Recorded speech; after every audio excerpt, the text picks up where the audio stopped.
Warning, this is a new 26 episode for the episode Rainbow Falls. No audio, video clips from the episode in question or any episode of Friendship is Magic is being used in this review slash analysis because it belongs to Hasbro Studios and DHX Media.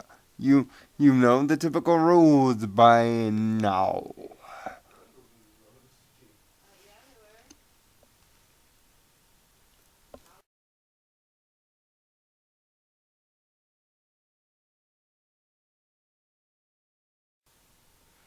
Welcome back to the new 26 reviews. I have said before in my Code Lyoko the Review Season 2 that Code Lyoko Season 2 was the most successful and most consistent season of any series that I had ever watched. Every episode was practically watchable. And at this rate, with FIMS4, it might quickly dethrone Code Lyoko Season 2 as the best overall season ever. And Rainbow Falls is a further example of where the season is going. Yes, the writing is abstract, but abstract equals good. Once again, the Equestria Games are brought up, this time with the trials. Rainbow Dash is hooked up with Fluttershy for some odd reason, and Buff Biceps, who used to go by the puny little name of Snowflake. And trust me, Buff Biceps steals this episode completely from everybody. I mean, yes, his vocal lines are no more than a sentence, but trust me, this guy becomes instantly lovable. And yes, Buff Biceps does look like what Brock Lesnar will probably look at age 50. All roided up with a bad chest and a crinked neck. The fact that he can even get off the ground and fly is quite frankly surprising to me. So well done with those tiny wings. And plus we get sub ponies aplenty with speaking roles. Lyra even speaks. The aforementioned Buff Biceps. His brother Thunderlane. Even the last Wonderbolt of the four, Fleetfoot, actually gets a speaking role here. It's a sub-pony speaking bonanza.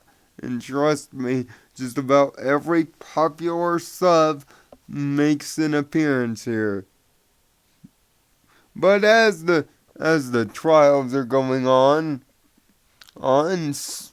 Soren, one of the Wonderbolt's best flyers, gets injured in one of the trials.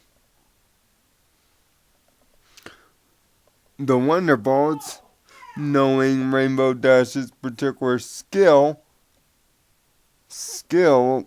decides to ask Rainbow Dash to be a temporary sub. But then ultimately, at the end, she's asked to join their team permanently. This creates a conflict, however, seeing that she is with the rest of her team, trying to whip them into shape for the Equestrian Games relay race. And she tries to play double identity, kind of circa Sweet and Elite for rarity by switching back and forth between the two teams. An act of bullshit that even Twilight Sparkle catches on right away.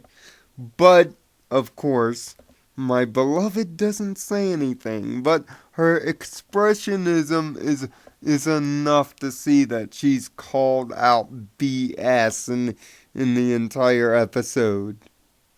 It gets to a it gets to a point as Rainbow herself decides to get extremely injured that she decides that maybe the best decision is no decision at all. And the bit of my Pony OC wisdom goes through Twilight when she says choosing to choose is not a choice. And like my friend David said, it sounded very Yoda-like as well. Conflicted with the choice and ultimately conflicted, she she she ends up admitting she went soccer player and faked the entire injury charade so she wouldn't have to choose.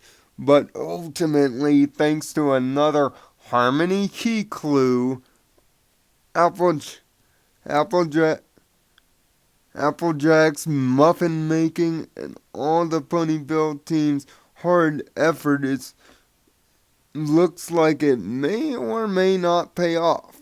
But Applejack chooses to stick with the Ponyville team trying to make their dreams come true instead of her choosing, surprisingly, to be with her dream team.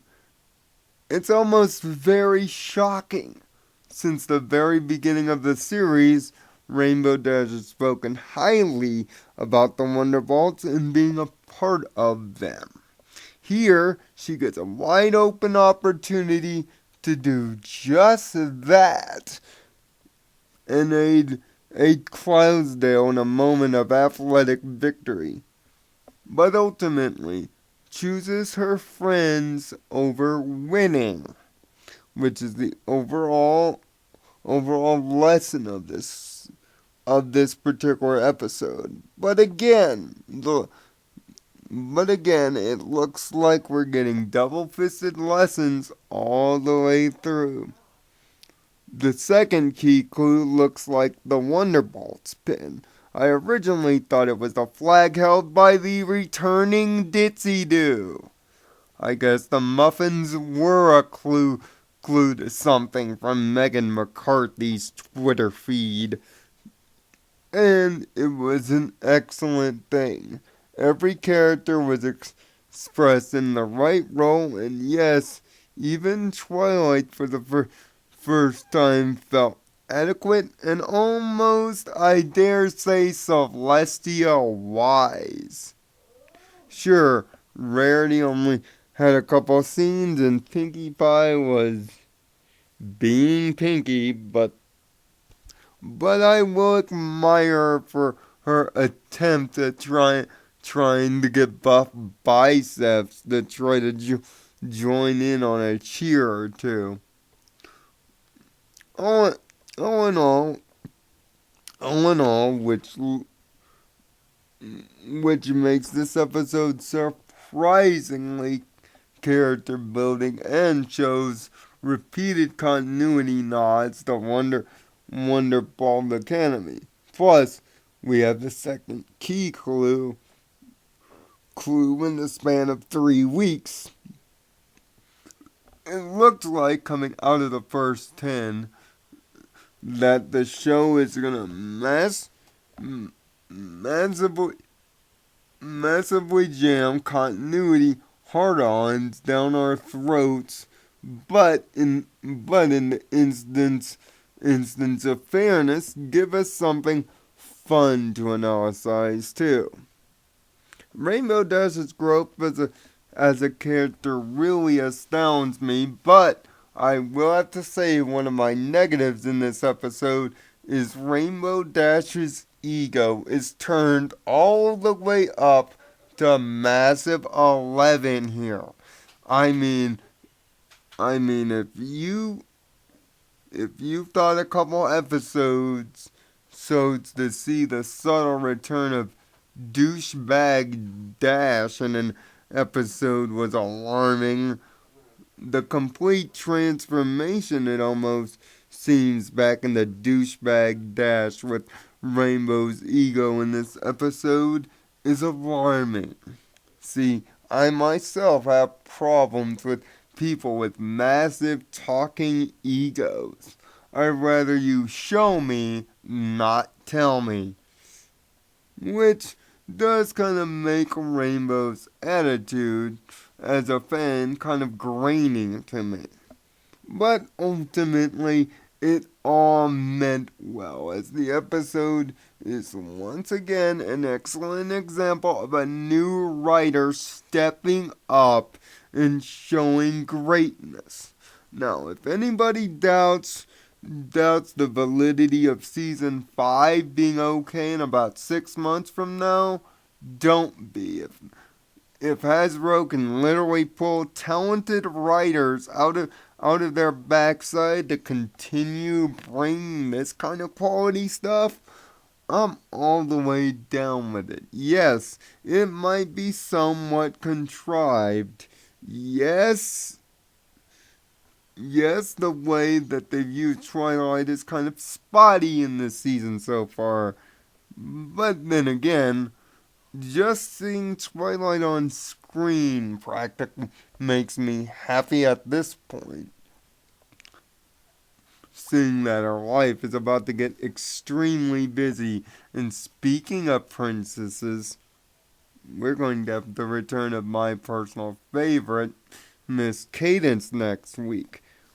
But on a scale of 1 to 6 being our mystic, the best of the best examples of friendship lessons, and one being the mysterious Meridowell being a total piece of crap.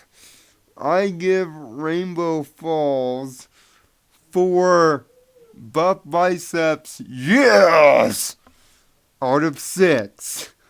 This is very funny and very continuity heavy entertainment that should be enjoyed, and the return and voicing of many of the popular subs is a nice touch and callback. Watch this episode with a bag of muffins. It might make you feel better. Until Three's a Crowd, where Weird Al Yankovic is going to say hi to the Bronyhood. Find peace in your own nirvana and see you next week.